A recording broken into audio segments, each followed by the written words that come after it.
ಮಸೀದಿ ಬಳಿ ಈಗ ಗಣೇಶ ಮೆರವಣಿಗೆ ಬಂದು ತಲುಪಿದೆ. ಕಲ್ಲು ತೂರಾಟ ನಡೆಸಿದಂತಹ ಮಸೀದಿಯ ಬಳಿ ಪೊಲೀಸ್ ಬಿಗಿ ಬಂದೋಬಸ್ತನ್ನು ಮಾಡಿಕೊಳ್ಳಲಾಗಿದೆ. ಮದ್ದೂರಿನಲ್ಲಿ ಅದ್ಧೂರಿಯಾಗಿನೇ ಗಣೇಶ ಮೆರವಣಿಗೆಯನ್ನು ಮಾಡಲಾಗ್ತಾ ಇದೆ.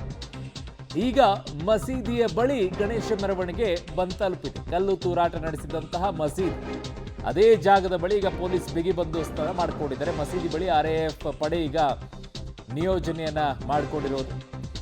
ಸಂಪೂರ್ಣವಾಗಿ ಭದ್ರತೆಯನ್ನ ಕೊಟ್ಟಿದ್ದಾರೆ. ಇದನ್ನು ಅವತ್ತೇ ಮಾಡ್ಕೊಂಡಿದ್ದಿದ್ರೆ, ಅವತ್ತೇ ಚೆಕ್ ಮಾಡಿ ಅಲ್ಲಿ ಕಲ್ಲು ಯಾರಾದರೂ ಸಂಗ್ರಹ ಮಾಡ್ಕೊಂಡಿದ್ದಾರೆ ಅಂತ ನೋಡಿದ್ದಿದ್ದರೆ, ಅದು ಸೂಕ್ಷ್ಮ ಜಾಗ ಅಂತ ಗೊತ್ತಿದ್ದಾಗಲೂ ಸಹ ತಾವು ನಿರ್ಲಕ್ಷ್ಯವನ್ನ ವಹಿಸಿದ್ರು.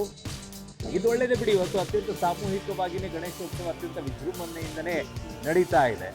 ರೋಗಿ ಬಯಸಿದ್ದು ಹಾಲು ಅನ್ನ, ವೈದ್ಯರು ಕೊಟ್ಟಿದ್ದು ಹಾಲು ಅನ್ನ ಅನ್ನೋ ರೀತಿಯಲ್ಲಿ ಅವರೇ ಕೊಟ್ಟಿದ್ದು. ಇಲ್ಲಾಂದ್ರೆ ಇಷ್ಟು ಅದ್ದೂರಿಯಾಗಿ ಎಲ್ಲಿ ಮೆರವಣಿಗೆ ನಡೀತಾ ಇತ್ತು ಮದ್ದೂರಲ್ಲಿ, ಅದ್ರ ಪಾಡಿಗೆ ಅದು ಮುಗಿದು ಹೋಗ್ತಾ ಇತ್ತು.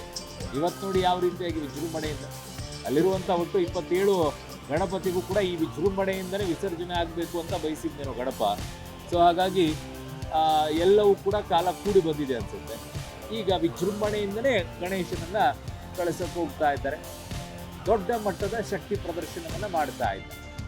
ಅದ್ಯಾವೋ 21, 22 ನಿಂತ್ಕೊಂಡ್ಬಿಟ್ಟು ಕಲ್ಲು ಎಸ್ತುವಲ್ಲ, ಚಪ್ಪಲಿ ಕಲ್ಲು 22 ಮಾಡಿದ್ದಕ್ಕೆ ಇವತ್ತು ಎಲ್ಲಾ ಗಣೇಶನಿಗೂ ಕೂಡ ಅತ್ಯಂತ ಅದ್ಧೂರಿಯಾಗಿನೇ ವಿಜೃಂಭಣೆಯಿಂದನೇ ಕಳಿಸಿಕೊಡುವಂತ ಕೆಲಸವನ್ನ ಮಾಡ್ತಾ ಇದ್ದಾರೆ. ಭದ್ರತೆಯ ನಡುವೆ